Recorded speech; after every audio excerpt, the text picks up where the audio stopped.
Саламатсыңарбы, урматтуу окуучулар?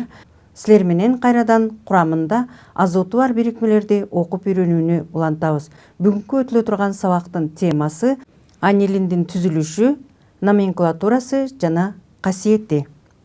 Анилиндин формуласы С6H5NH2. Башкача айтканда углеводороттук радикал бул бензолдук шакекчиден алынган радикал фенил радикалы болуп эсептелинет. Молдук массасы 93,13 грамм молго барабар, ал эми тыгыздыгы болсо 1,2 грамм сантиметрге барабар болгон зат. Структуралык формуласы бензолдук шакекчиден жана амина тобунан турган зат. Структуралык формуласы бензолдук шакекчиден жана амина тобунан турат. Эгерде углеводороттук радикалды жана функционалдык топтун аты менен атасак фениламин деп аталат, же систематикалык номенклатура боюнча анилин деп аталат. Бул заттын шарөзөк модели мындай түзүлүштө суюк, май сыяктуу болгон уулуу зат болуп саналат. Анилин аммиактын туундулары болуп эсептелет. Аммиактын молекуласынын курамындагы бир суутек менен фенил радикалы орун алмашкандыктан анилин пайда болгон. Бул бензолдук шакекчиден жана амина тобунан турган зат фениламин же болбосо анилин деп аталат.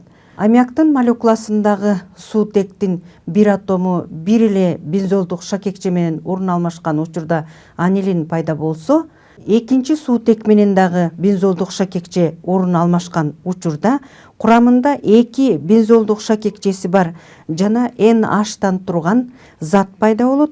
Бул заттын эмпирикалык формуласы С6H5NH деп аталат дагы. Бензолдук шакекчеден 2 радикал болгондуктан бул заттын аты дифениламин деп аталат. Ошондой эле аммиактын молекуласындагы 3 суутек менен бензолдук шакекче орун алмашкан учурда молекуласында 3 бензолдук шакекчеси бар зат пайда болот. Ал заттын формуласы төмөнкүдөй. Бензолдук шакекчеден 3-өө, анткени 3 суутек менен орун алмашат жана азоттун бир атому бар зат. Бул заттын эмпирикалык формуласын С6H5 жолу N деп жазабыз, же болбосо бул заттын аты трифениламин деп аталат. Демек, булар анилин жана курамында 2 бензолдук шакекчеси, 3 бензолдук шакекчеси бар заттар бул ароматтык амино бирикмелер болуп саналат. Анда эмесе анилиндин молекуласынын түзүлүшүн карап көрөлү. Анилиндин молекуласындагы бензолдук шакекчеде 6 пи системасы бар жана ошондой эле азоттун атому. Азоттун атому анилиндин молекуласында sp2 гибридтешүү абалында болот. 2 суутектин атому менен электрондор жупташкан, ошондой эле бир жуп электрону бар. Химиялык реакцияга анилин жуп электрондордун эсебинен кирет. Бул жуп электрондорунун электрондук тыгыздыгы бензолдук шакекчедеги пи системасын көздөй тартылган болот дагы. Натыйжада химиялык реакцияга азоттун атомундагы кош электрондун эсебинен химиялык реакцияга кирет жана ошондой эле анилин начар негиздик касиетке ээ болот. Эгерде бул азоту бар бирикмелерди биз салыштыра турган болсок, метиламинди жазсак, метиламин эң күчтүү негиздик касиетке ээ болсо, метиламинге салыштырмалуу аммиак начарыраак негиздик касиетке ээ болот. Ал эми фениламин бул эки затка караганда дагы начарыраак негиздик касиетке ээ болот же башкача айтканда жогорудон төмөн карай бул заттардын негиздик касиети начарлайт. Ошондуктан химиялык реакцияга кирген учурда анилиндин молекуласынын курамындагы жуп электрондордун эсебинен химиялык реакцияга кирет. Жана ошондой эле анилин эки түрдүү реакцияга кирет. Биринчиси бензолдук шакекчеде жүрүүчү реакция, ал эми экинчи реакция бул амина тобунда жүрүүчү реакциялар. Бензолдук шакекчеде жүрүүчү реакциялар бензолдук шакекчедеги кош байланыштын эсебинен орун алмашуу реакциясына кирет. Мындай орун алмашуу реакцияларына нитрлөө реакциясы, сульфирлөө реакциясы жана бромдоо реакциясын мисалга келтирсек болот. Анда эмесе нитрлөө реакциясынын механизмин жазып көрөлү. Бензолдук шакекчеде жүрүүчү реакция. Бензолдук шакекче жана амина тобунан турат бул зат. Амина тобундагы электрондордун жыштыгы пи системасын көздөй жылышкан болот дагы, мунун натыйжасында бензолдук шакекчедеги орто абалындагы көмүртектеги электрондордун тыгыздыгы жогорулайт. О деп белгилеп жазып койсок, демек бензолдук шакекчеде жайлашкан көмүртектин абалы орто абалында. Ал эми көк түстөгү жебелер электрондордун тыгыздыгынын жыштыгын көрсөтөт. Анткени бул электрондордун жыштыгы орто абалына жылгандыктан орто абалындагы көмүртектин атомдору терс заряддалат дагы, ал эми пара абалында оң заряддалып калат. Натыйжада химиялык реакцияга кирген учурда терс заряддалган орто абалына башка заттардын калдыктары менен орун алмашуу реакциясына кирет экен. Мисалы, азот кислотасы менен аракеттенишет. Азот кислотасын биз HONO2 деп жазып алабыз. Анткени орун алмашуу реакциясына нитро тобу кирет. Бул учурда пайда болот бензолдук шакекчедеги орто абалына нитро тобун кошуп алат. Мына орто абалындагы көмүртектер жазылып турат.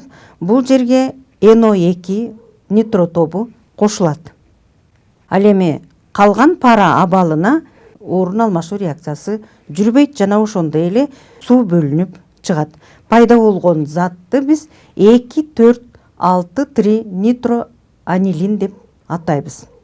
Ошондой эле бензолдук шакекчеде жүрүүчү экинчи реакция бул күкүрт кислотасы менен жүргөн реакция, башкача сульфирлөө реакциясы деп атайбыз. Бул реакция дагы бензолдук шакекчеде жүрүүчү реакция болуп саналат. Мына азыр эле силер көргөндөй, бензолдук шакекчеде орто абалындагы көмүртек терс заряддалган, күкүрт кислотасын кошуп жазабыз. Күкүрт кислотасындагы сульфа тобун өзүнчө жазабыз. Күкүрт кислотасынын формуласын силер жакшы билесиңер, H2SO4. Муну биз сульфа тобун өзүнчө бөлүп жазабыз, анткени орун алмашуу реакциясына сульфа тобу кирет. Орто абалындагы көмүртекке сульфа тобун жазсак, анда 3 сульфа тобу орун алмашкандыктан 3 молекула суу бөлүнүп чыгат. Кислотанын курамындагы гидроксо тобу менен суутек кошулуп 3 молекула суу бөлүнүп чыгат жана ошондой эле 2,4,6,3 сульфо анилин деген зат пайда болот экен. Ошондой эле галогендер менен аракеттенишет. Галогендер менен аракеттенишүү реакциясы дагы бензолдук шакекчеде жүрүү реакциясы болуп саналат. Анилинди жазабыз. Буга 3 молекула бромду кошуп жазсак, анда орто абалындагы суутек менен бром орун алмашат дагы 3 бромду кошуп алат жана ошондой эле 3 молекула бромду суутек бөлүнүп чыгат. Пайда болгон зат 2,4,6,3 бром анилин деп аталат. Анда эмесе мына ушул 2,4,6,3 бром анилиндин алынышы боюнча тажрыйбага көңүл бурсаңар. Бромдун эритмеси жана анилиндин эритмеси берилген. Бром суусунун эритмеси саргыч кызыл түстө. Эң биринчи пробиркага анилиндин эритмесин куюп алабыз. Анилин сууда жакшы эрибейт, эмульсия пайда болот. Пробиркага анилинден бир аз бөлүгүн куюп алып, ага бром суусунун эритмесин куябыз. Бром суусунун эритмесин куйганда ак түстөгү чөкмө пайда болот. Пайда болгон ак түстөгү чөкмө 2,4, 6 трибром анилин деп аталат. Бул анилинге сапаттык реакция болуп саналат. Мына балдар, тажрыйбадан көрдүңөр. Демек, бром суусу менен анилин реакцияга киргенде ак түстөгү чөкмө пайда болот. Бул реакция анилинге сапаттык реакция болуп саналат. Же болбосо анилинди таанып билүүчү реакция бромдоо реакциясы болуп саналат. Андан кийинки реакция бул бензолдук шакекчиде эмес, амина тобунда жүрүүчү реакцияларды карап көрөлү. Анилинге бензолдук шакекчиде жүрүүчү реакция жана амина тобунда жүрүүчү реакция мүнөздүү. Анда эмесе амина тобунда жүрүүчү реакциядан суу менен аракеттенишүү реакциясына мисал катары карап көрөлү. Анда эмесе амина тобуна мүнөздүү болгон реакцияны жазып көрөлү. Эң биринчи анилин суу менен аракеттенишет. Суу менен аракеттенишкен учурда силер суунун диссоциациясын жакшы билесиңер. Суутектин оң ионуна жана гидроксид тобунун терс ионуна диссоциацияланат. Бул учурда амина тобуна суутектин бир атому, бир протону кошулат дагы NH3 пайда болот. Бул учурда жалпы бөлүкчө оң зарядталып калат дагы. Ал эми оң зарядталган бөлүкчө терс зарядталган гидроксид тобун өзүнө тартып алат. Пайда болгон заттын аты фенил аммонийдин гидроксиди. Ушундай эле механизм менен анилин кислоталар менен аракеттенишет. Кислоталардан туз кислотасы менен аракеттенишин карап көрөлү. Анилинге туз кислотасын кошкон учурда суутектин электрондору хлорду көздөй жылышат дагы суутектин протону калат. Суутектин протону амина тобуна кошулат. Структуралык формуласын жазсак, NH2 деген амина тобу көңүл бурсаңар NH3 болуп калды.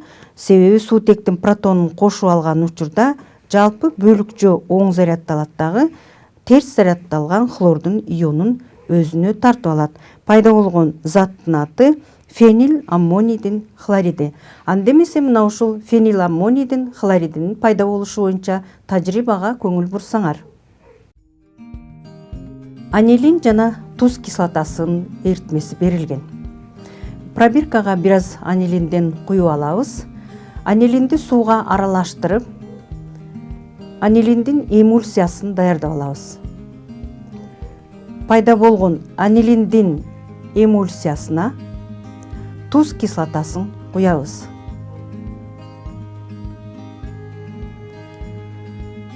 Анилин сууда жакшы эрибейт, ошондуктан эмульсия пайда болот.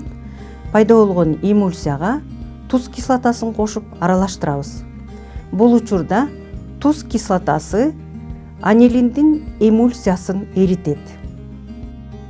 Эригендигин көрүп атасыңар. Дагы бир аз туз кислотасын куябыз. Бул учурда толук бойдон эмульсия эрийт. Пробиркада фенил аммонийдин хлориди деген туз пайда болот. Эритме толук эригендигинен биз туздун пайда болгондугун билсек болот. Демек, пробиркада фенил аммонийдин хлориди пайда болду. Мына балдар, тажрыйбадан демек анилин кислоталар менен аракеттенишкен учурда туздардын пайда болгондугун көрдүңөр. Анда эмесе анилиндин алынышы боюнча теңдемени жазып көрөлү. Анилин кайсы заттардан алынат? Анилинди эң биринчи орус окумуштуусу, органик, химик, академик Николай Николаевич Зинин синтездеп алган. Ошондуктан анилинди алуу реакциясы башкача Зининдин реакциясы деп аталат. Зининдин реакциясынын теңдемесин жазып көрөбүз. Мына Зинин бул орус окумуштуусу, орустун улуу химик, органик, академик болуп саналат. Зинин анилинди нитробензолдон синтездеп алган. Буга нитробензолго суутекти кошуу менен катализатор платина таасир эткен учурда пайда болот анилин жана суу бөлүнүп чыккан. Мына ушул реакцияны Зининдин реакциясы деп атайбыз. Демек, анилин пайда болгон. Анилин сары түстөгү май сыяктуу улуу зат болгондуктан анилинден дары дармектер өндүрүлүп алынат жана ошондой эле жарылгыч заттар өндүрүлүп алынат, боектор өндүрүлүп алынат, ошондой эле фотореактивдер өндүрүлүп алынат жана ошондой эле пластмассаны өндүрүүдө кеңири колдонулат. Анилинден эң биринчи өнөр жайлык абдан маанилүү болгон кара боек өндүрүлүп алынат. Анда мына ушул кара боектун өндүрүлүшү боюнча тажрыйбага көңүл бурсаңар. Анилин жана ошондой эле дихромат калийдин эритмеси. Калийдин дихроматын эритмесин пробиркага куюп алабыз. Андан кийин калийдин дихроматына күкүрт кислотасын кошуп кычкылдандырабыз. Анткени анилин калийдин дихроматы аркылуу кычкылдануу реакциясына кирет. Экинчи пробиркага анилиндин эритмесин куюп алабыз.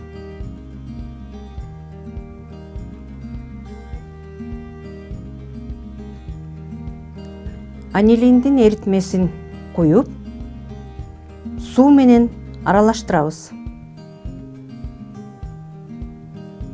Суу менен аралаштырылганда эмульсия пайда болот. Ал эмульсияга калийдин дихроматын куябыз. Калийдин дихроматын куйган учурда эң биринчи жашыл түстөгү эритме пайда болот. Бир аз убакыт өткөндөн кийин кара боек алынат. Бул кара боек өнөр жайда абдан кеңири колдонулат жана сууда эрибейт бул зат. Демек, анилинден боектор өндүрүлүп алынат экен. Же болбосо айрыкча өнөр жайларда абдан маанилүү болгон кара боек өндүрүлүп алынат. Мына балдар, силер анилин боюнча маалымат алдыңар. Анилиндин молекуласынын түзүлүшү, анилиндин касиеттери жана анилиндин алынышы, колдонулушу боюнча маалымат алдыңар. Мына ушул алынган маалыматтар боюнча силер төмөнкү суроолорго жооп бергенге аракет кылсаңар. Анилиндин бром менен аракеттенишүү реакциясы реакциянын кайсы тибине кирет? Биринчи кошулуу реакциясы, экинчи орун алмашуу реакциясы, үчүнчү бөлүп чыгаруу реакциясы, төртүнчү полимерлешүү реакциясы. Демек, туура жооп орун алмашуу реакциясына кирет экен. Демек, бул бензолдук шакекчиде жүрүүчү реакция болгондуктан орун алмашуу реакциясына кирет. Андан кийинки суроо. С6H5 NH жана С6H5 болгон формуласына ээ болгон бул кайсы бирикме? Демек, жооп А экинчилик амин, Б биринчилик амин, В аммоний тузу, Г аминокислота. Демек, туура жооп экинчилик амин. Анткени амино тобу эки тарабынан көмүртектин углеводороддук радикалдар менен байланышып турат. Ошондуктан бул зат экинчилик амин деп аталат.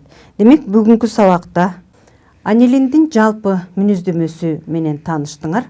Ошондой эле анилиндин түрлөрү, химиялык касиеттери менен тааныштыңар. Химиялык касиетинен бензолдук шакекчиде жүрүүчү реакциялар менен тааныштыңар жана ошондой эле амино тобунда жүрүүчү реакциялар менен тааныштыңар. Жана ошондой эле анилиндин алынышы жана колдонулушу боюнча маалымат алдыңар. Мына ушуну менен бүгүнкү сабакты аяктайбыз. Кайрадан көрүшкөнчө саламатта болгула.